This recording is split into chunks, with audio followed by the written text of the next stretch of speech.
Hi and welcome to Octane Automotive.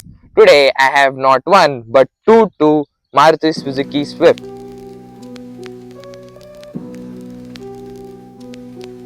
Yeah, yeah, yeah. City lights flicker where the sinners play preacher. Graffiti scriptures on train cars, the steel messenger. Cobblestone pathways, souls caught in a shuffle. Every breath's a gamble, life's one long scuffle. Sirens kiss the night with their mournful cries. Alleyway choirs sing the truth behind the lies. Broken glass mirrors, the dream. So this is the 2014 model and this is the 2012. So ಇದರ special thing ಏನಂದ್ರೆ this is the most famous DDIS diesel engine. So ಈ car production ಅಲ್ಲಿ ಇದ್ದಿದ್ದು diesel engine 2007 ಇಂದ 2020 ವರೆಗೆ.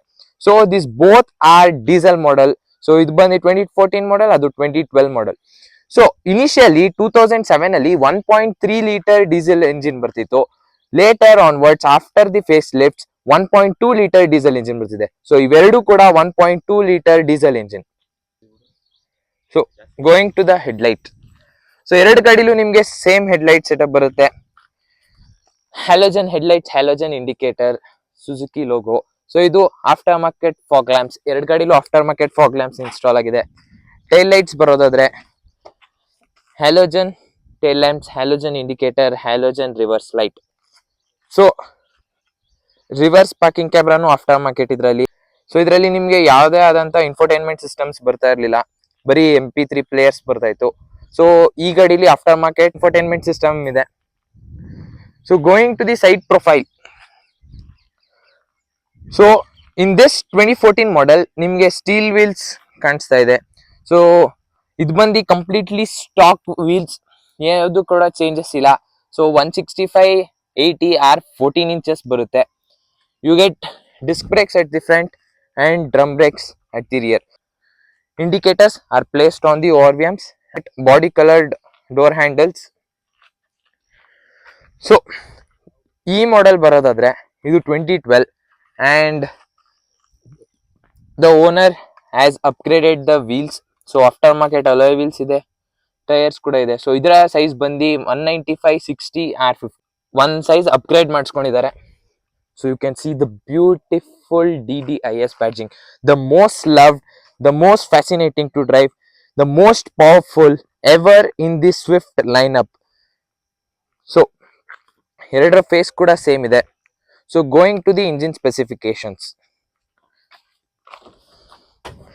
So this is the 1.2 liter diesel engine. So ಇದರ power ಬಗ್ಗೆ ಹೇಳೋದಾದ್ರೆ 94 bhp and 190 Nm of torque ಸಿಗುತ್ತೆ. ತುಂಬಾ powerful. So as you can see ಈ ಗಾಡಿ ಬಂದು ಅರೌಂಡ್ 1,80,000 ಸಮಥಿಂಗ್ ಏನೋ ಓಡಿದೆ. Very nicely maintained, very good in conditions. So that's the specification about this cars.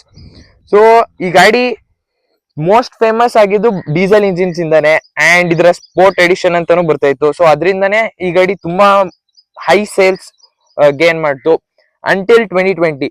But after that petrol engines ಬಂದಾಗ್ಲೂ Swift ಅಷ್ಟೇ loved ಆಗಿತ್ತು until the petrol engine was 4 cylinder. Afterwards in 2025 now you get 3 cylinder which is not that powerful but it's purely made for the mileage. So ಇದರಲ್ಲೂ ನಿಮ್ಗೆ mileage ಏನ್ ಕಡಿಮೆ ಇಲ್ಲ. ಇದರಲ್ಲೂ ನಿಮ್ಗೆ ಅಪ್ರಾಕ್ಸ್ 24 km/liter ಸಿಗುತ್ತೆ. ಯು ಕ್ಯಾನ್ ಸಿ 178 ಅಪ್ರಾಕ್ಸಿಮೇಟ್ಲಿ 180 ಓಡಿದೆ. So if you hear to the sound, pure diesel sound, pure engine, so very smooth in condition. So that's all about the interior of this model. So ಆ ಕಾರ್ಗೆ ಹೋಗೋಣ ಬನ್ನಿ. So ಇದು ಬಂದು 2014 model, completely stock. ಕಂಪ್ನಿಯಿಂದ ಏನ್ ಬರ್ತಿತ್ತು ಅದೇ ಇದ್ರಲ್ಲೂ ಇರೋದು. So ಈ ಗಾಡಿ ಬಂದು 2,03,000 ಓಡಿದೆ. ಸೊ ಅಪ್ರಾಕ್ಸಿಮೇಟ್ಲಿ 2 ಲಕ್ಷ ಮೇಲೆ ಓಡಿದೆ. ಸೊ ಅದು ಬಂದು 1 lakh, ಇದು ಬಂದು 2 lakhs. And both the engines are very silent, very powerful. And ಬೇರೆ ಕಾರ್ಸ್ ಗಳಲ್ಲಿ ಡೀಸೆಲ್ ಇಂಜಿನ್ಸ್ ಗಳೆಲ್ಲ ಹೆವಿ ಸೌಂಡ್ ಬಂದ್ಬಿಡುತ್ತೆ. But after 2 lakh kilometers also, ಅದು 1 lakh ಬಿಡಿ, 2 lakhs ಓಡಿದೆ if you can see. So 2 lakhs kilometer also the engine sound is very quiet. ಎರಡರಲ್ಲೂ same instrument cluster. ಇದರಲ್ಲಿ ನಿಮ್ಗೆ range, mileage, instant mileage average mileage, so ಎಲ್ಲ ತೋರಿಸುತ್ತೆ. So here you get the time and you get the same gear knob. So going to the boot space, so I get sufficient space for an hatchback, so very good space offered. So that's all the information about this. Let's start driving. So ಆ diesel engine ಏನಿದೆಯಲ್ಲ ನಿಮ್ಗೆ start ಆಗ್ಬೇಕಾದ್ರೆ feel ಆಗುತ್ತೆ.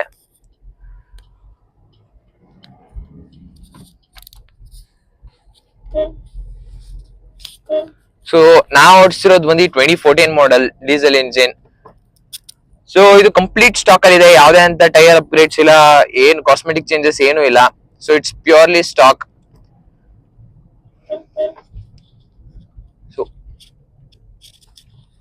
Suspensions are way too good. So 2014 ಇಂದ approximately 14 years ಆಗಿದೆ, still ಒಂದ್ಸತಿನೂ ಇದರ suspensions ಕೂಡ change ಆಗಿಲ್ಲ. ಆಗ್ಲೇ ಹೇಳ್ದಂಗೆ 2007 ಇಂದ 2020 ವರೆಗೆ. ಸೊ ಅದಾದ್ಮೇಲೆ due to BS6 norms, BS6 ಯಾವಾಗ ಬಂತು ಆ ಕಾರಣದಿಂದ ಅವರು ಡೀಸೆಲ್ ಇಂಜಿನ್ಸ್ ಪ್ರೊಡ್ಯೂಸ್ ಮಾಡಕ್ ಆಗ್ಲಿಲ್ಲ. ಸೊ 2020 BS6 ಬಂತು, ಹಾಗೆ ಡೀಸೆಲ್ ಇಂಜಿನ್ಸ್ ಕೂಡ ಸ್ಟಾಪ್ ಆಯ್ತು. ಸೊ ಕೊನೆ ಲಾಸ್ಟ್ ಮೂಮೆಂಟ್ಸ್ ಅಲ್ಲಿ ಸ್ವಿಫ್ಟ್ ಡೀಸೆಲ್ ಮೇಲೆ ಅಪ್ರಾಕ್ಸಿಮೇಟ್ಲಿ 1.5 lakhs ಅಷ್ಟು ಡಿಸ್ಕೌಂಟ್ಸ್ ಗಳು ಕೊಡ್ತಿದ್ರು 2020 ಅಲ್ಲಿ. So which was that face lifted version ಅದು. ಸೊ ಅದಾದ್ಮೇಲೆ ನೆಕ್ಸ್ಟ್ ಜನರೇಷನ್ ಏನ್ ಬಂತು, ಅದರಲ್ಲಿ ನಿಮ್ಗೆ 1.2 ಲೀಟರ್ ಪೆಟ್ರೋಲ್ ಇಂಜಿನ್ ಸ್ಟಾರ್ಟ್ ಆಯ್ತು. So that was quite punchy because 4 cylinder ಆಗಿದ್ರಿಂದ ವೆರಿ ಗುಡ್ ಪವರ್ ಸಿಕ್ತಿತ್ತು. So the diesel is best for its mileage. So ನಿಮ್ಗೆ ಫಸ್ಟ್ ಮಾರುತಿ ಅನ್ನೋ ಕಂಪ್ನಿ ಇಂಡಿಯಾಲಿತ್ತು 2005 ಅಲ್ಲಿ. ಸೊ ಅದಾದ್ಮೇಲೆ ಜಪಾನ್ ಇಂದ ಸುಜುಕಿ ಅವರು ಇಂಡಿಯಾಲಿ ಮಾರುತಿ ಜೊತೆ ಕೊಲಾಬ್ ಮಾಡಿ ಮಾರುತಿ ಸುಜುಕಿ ಅಂತ ಎಸ್ಟಾಬ್ಲಿಷ್ ಮಾಡ್ಕೊಂಡ್ರು.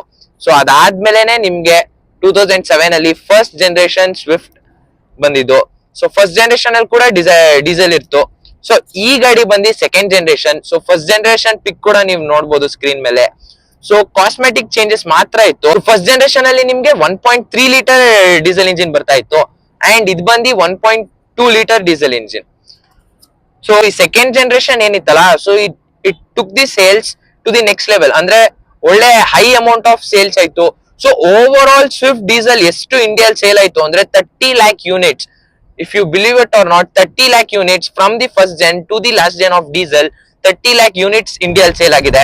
ಸೊ ಸ್ವಿಫ್ಟ್ ಏನಿದೆಯಲ್ಲ ಅದು ಗ್ಲೋಬಲಿ ಕೂಡ ಸೇಲ್ ಆಗ್ತಿತ್ತು, ಡೀಸೆಲ್ ಇಂಜಿನ್ ಆಗಿರ್ಬೋದು, ಪೆಟ್ರೋಲ್ ಆಗಿರ್ಬೋದು, still very high amount of sale. So Europe ಆಗಿರ್ಬೋದು, ಜಪಾನ್ ಆಗಿರ್ಬೋದು, ಲ್ಯಾಟಿನ್ ಆಗಿರ್ಬೋದು, ಇತ್ತು over all achieved a very good name and fame. So 2 lakhs ಓಡಿದ್ಮೇಲೂ ಇದರ ಪವರ್ ಏನಿದೆ ಅದನ್ನ ಟೆಸ್ಟ್ ಮಾಡೋಣ ಬನ್ನಿ. So I will just stop here. So ಈ ಗಾಡಿ ಬಂದು 2 lakhs ಕಿಲೋಮೀಟರ್ ಓಡಿದೆ, and let see the performance of this.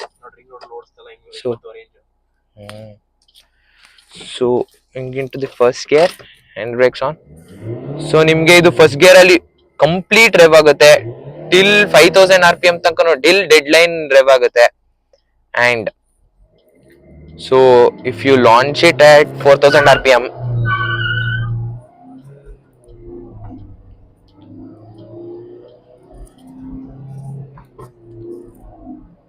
So you get quite a wheel spin. ಅಂದ್ರೆ ನಿಮ್ಗೆ ವೀಲ್ ಸ್ಪಿನ್ ಏನಿದೆಯಲ್ಲ ಅದು ಸ್ವಲ್ಪ ಇರುತ್ತೆ, ತುಂಬಾ ಜಾಸ್ತಿ ಏನಿಲ್ಲ. And the power offered is very good. So initial ಅಲ್ಲಿ ನಿಮ್ಗೆ ಪವರ್ ತುಂಬಾ ಪರ್ಫೆಕ್ಟ್ ಆಗಿದೆ. ಏನ್ purpose of this video is 2025 ಅಲ್ಲಿ ನೀವು ಸೆಕೆಂಡ್ ಹ್ಯಾಂಡ್ ಮಾರ್ಕೆಟ್ ಅಲ್ಲಿ ಯಾವ್ದಾರ ಕಾರ್ ನೋಡ್ತೀರಾ ಬಜೆಟ್ ಫ್ರೆಂಡ್ಲಿ ಅಂಡ್ ನಿಮ್ಗೆ ಜಾಸ್ತಿ ಮೇಂಟೆನೆನ್ಸ್ ಇರೋ ಖರ್ಚು ಬೇಡ, but you want a car, you want a family car. So you are initially learning a car, so you want a basic car, you want it for a daily purpose, andre you can go for this Swift diesel, because nimge petrol enidru nimdu ಜಾಸ್ತಿ running ಇಲ್ಲ ಅಂದ್ರೆ you can go for petrol engines. But ನೀವು diesel ಯಾಕೆ ತಗೋತೀರಾ if your running is too much and ನಿಮ್ಗೆ ಅಷ್ಟೊಂದು burden ಬೇಡ ನಿಮ್ packet ಮೇಲೆ, ಸರ್ವಿಸಿಂಗ್ ಆಗಿರ್ಬೋದು, ಮೇಂಟೆನೆನ್ಸ್ ಆಗಿರ್ಬೋದು ಅಂದ್ರೆ. So you can opt this in second hand market. So Swift diesel is best. ಆಗ್ಲೇ ಹೇಳ್ದಂಗೆ ನಿಮ್ಗೆ ಅರೌಂಡ್ 4.5-3 lakhs ಸಿಗುತ್ತೆ.